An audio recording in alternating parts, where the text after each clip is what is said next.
This is the examination of the hidden human condition. This is the Hidden Killers podcast with Tony Brueski. Joining us to discuss the case against Rex Heuermann, who I'm no doctor, but could very likely, in my estimation, be a sociopath, psychopath, certainly narcissist is in that mix.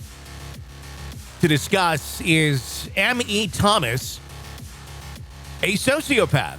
Even wrote the book on it, Confessions of a Sociopath, a life spent hiding in plain sight. M.E., we were talking just the other day about this case, and you had mentioned in your own interpersonal life having hesitancy on being super open about yourself to others. And sometimes if you do, you got to continue to play the character of what you've presented in one way, shape, or form to each individual person. I'd imagine that must be exhausting, trying to compartmentalize things that way. And what you want to share, what you don't want to share. The next person comes along, they know you this way. Constantly having to adjust that rather than just be grounded in a single soul identity. Does that drain someone with this way of thinking, or is it just as easy as it would be to anyone else who doesn't do that sort of thing, just easily flowing from one way to the next? So I think, I experienced it differently depending on what stage of life I was in. When I was younger, and it was just like every few years I'm changing schools, I'm going from junior high to high school or high school to college to grad school. Sure. It didn't seem that bad because I was kind of reinventing myself, without even trying in each new situation with each new person. So it was very exciting. And there kind of weren't, really repercussions for anything, because if I had something go wrong for me socially, I knew that it was just a matter of another year or two, perhaps, and then I would never basically see those people again. It only became more difficult when I became a little bit more stable, or was sort of forced to be more stable because I was no longer in school. And so now it's like, I have a career and I need to keep this career, and the career is going to last for decades. And so that started putting more pressure and stress on the situation, where it became, there was more of a serious consequence, I guess, if I dropped the ball on something, or I was pretty sloppy about something.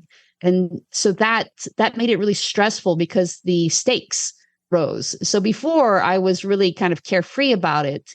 And when I was no longer able to be carefree about it because I would suffer these substantial, significant negative consequences from,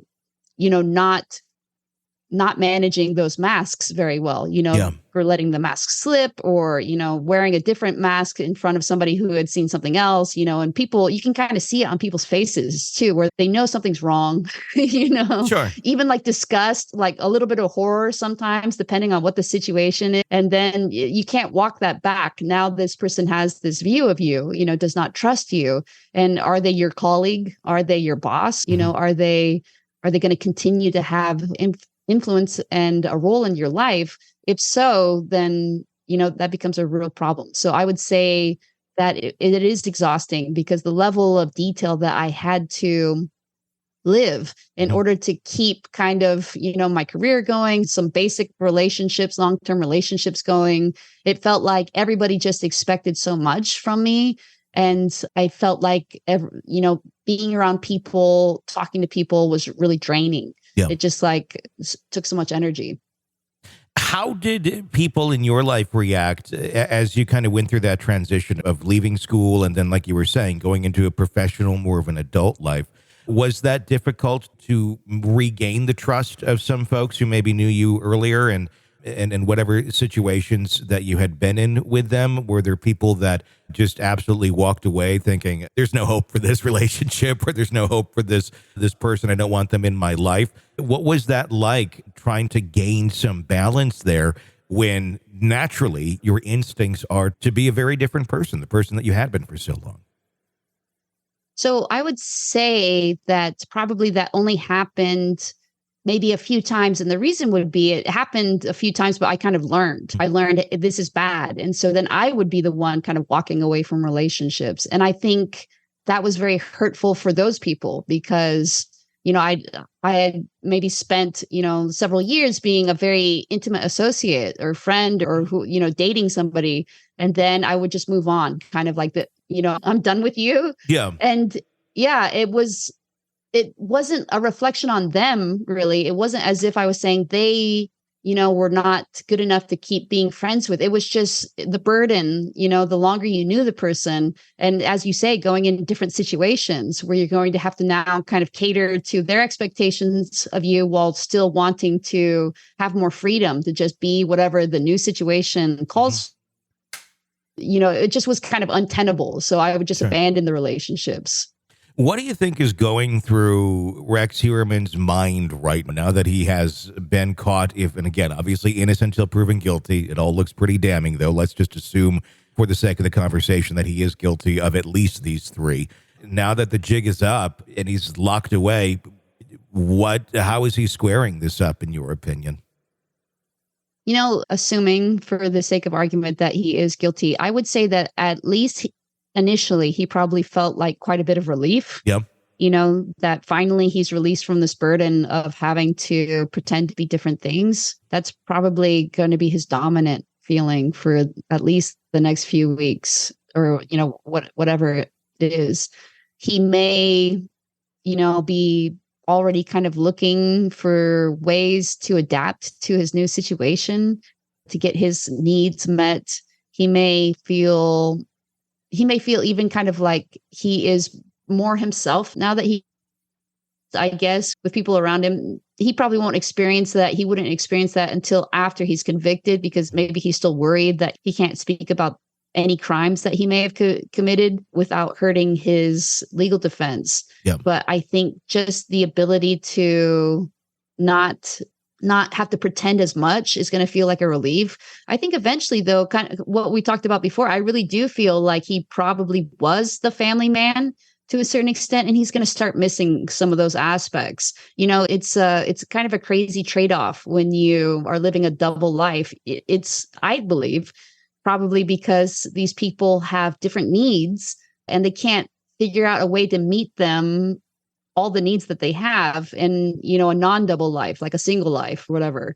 And so he was getting something from these relationships, from his family relationship, from his marital relationship as a father, I'm sure. And now he probably is not going to experience those things in the same way. So eventually, I think he's going to feel loss. And however he feels that loss, I think that, again, depends on what sort of personality disorder he has, but it could eventually be devastating. I don't think he'll really ever feel remorse, probably, about the killings, just given, if he has committed the killings, given the way that he has perpetrated the killings and, stalked and even taunted the families afterwards. Yeah. But he might feel regret because, it sucks to be in prison and it sucks to have nobody, I guess, that admires you and loves you and respects you, to get all that kind of mirrored back to you. Even people with personality disorders want an intimate connection with people. And so that's going to be a hard thing for him to lose all those intimate connections, basically. Regret for the crimes or regret for being sloppy and getting caught?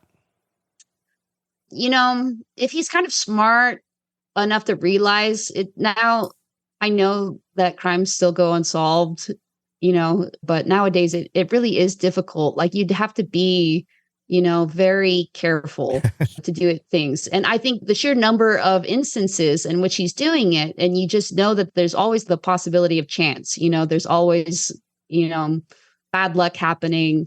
So statistically, he would have to know, somebody probably as smart as he is, that even if he was as clean as humanly possible, that he still eventually, with that sheer number of instances, he would get caught. So I think, I don't think he probably feels badly about being sloppy. I think at a certain point, he kind of thought, I'm going to get caught anyways. Is my guess. If I were in that kind of like situation, making those choices, I think that's what ended up happening. It wasn't that he got sloppy so much. Like you make a choice to drive your own personal car, Sure. And kind of even an easily, a very kind of rare car, especially for that region. Make a choice to do that instead of, I don't know, public transportation or something else. Yeah, something different, or like borrow a car, or rent a car, or whatever else it is. And so I think he probably just at a certain point thought, I'll take the obvious precautions, but I'm not going to take every precaution because, for the same reason that we don't wash our hands every 5 minutes or something. We're going to take the obvious precautions. We're going to, wash our hands before eating or, after doing certain activities. But everybody has to live a life or whatever. Sure. So I don't think he would see it necessarily as sloppiness. He'd just be like, that was just me taking more risks, but also getting more reward is probably how he would view it. This is an examination of the hidden human condition. This is the Hidden Killers Podcast with Tony Brueski.